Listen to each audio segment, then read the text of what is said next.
آپ اردو افسانہ عہد حاضر میں جلدوم مرتب رابعہ ربا اپنے انجام کو آج پہنچ چکی۔ اس کتاب کے اواخر میں جو کچھ لکھا گیا ہے وہ پیش خدمت ہے۔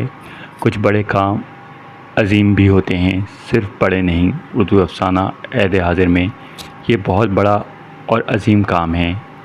گلزار صاحب، ہندوستان اور پاکستان کے ادیبوں نے ہمیشہ ادبی تعلقات کو استوار رکھا ہے۔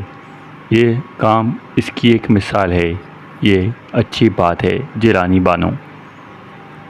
اردو افسانہ عہد حاضر میں اردو افسانہ انسائکلوپیڈیا، 200 سے زیادہ افسانہ نگار، ان کا مختصر تعارف، تصاویر پر مشتمل اپنی نوعیت کا نہایت ہی منفرد اور علمی و تحقیقی دستاویز ہے۔ اس طرح کے کام اس وقت تک ممکن نہیں جب تک آپ کے پاس تنظیمی صلاحیت، منصوبہ بندی نہ ہو۔ یہ کام کوئی ادارہ انجام دیتا ہے تو سب سے پہلے باصلاحیت لوگوں کی کمیٹی بنائی جاتی ہے۔ برسوں گزر جانے کے بعد بھی خواب شرمندہ تعبیر نہیں ہو پاتا۔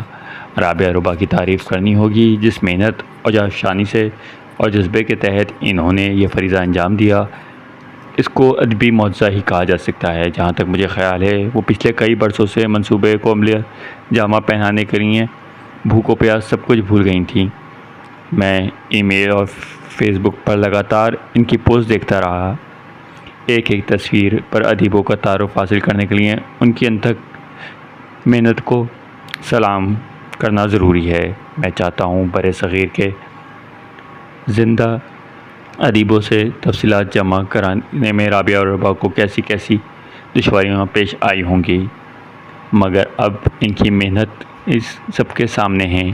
ایک ایسے وقت میں جب ہماری پرواز ڈیجیٹل دنیا میں قدم رکھ چکی ہے، زبان اور تہذیب پر حملے جاری ہیں، ادیبوں کی شناخت اور تحفظ کا مسئلہ درپیش ہے، رابعہ نے اردو افسانہ عہد حاضر کو موضوعات دے کر اردو افسانے کی روشن تاریخ کو محفوظ کر لیا ہے۔ اس تاریخی، علمی، تحقیقی دستاویز کے لیے ان کا جس قدر شکریہ ادا کیا جائے کم ہے۔ مشرف عالم ذوقی۔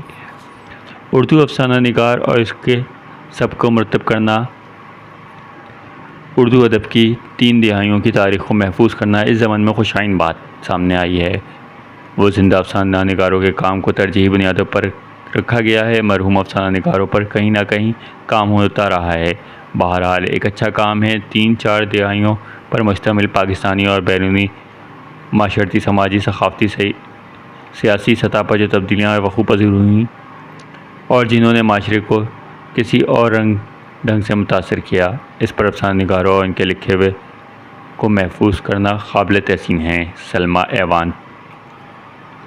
رابعہ ربا نے پاکستان اور دنیا بھر کے اردو لکھنے والے 250 کے قریب افسانہ نگاروں اور افسانوں کو ایک جگہ اکٹھا کر کے اردو ادب میں گراں قدر حصہ ڈالا۔ ایک کتاب میں اتنی بڑی تعداد میں مختلف موضوعات پر افسانے ادب اور قارئین کے لیے بھی آسانی کا سبب تو بنیں گے ہی، مگر اس کے ساتھ ہی کسی بھی محقق کے لیے بھی ایک شاندار سہولت ہوگی۔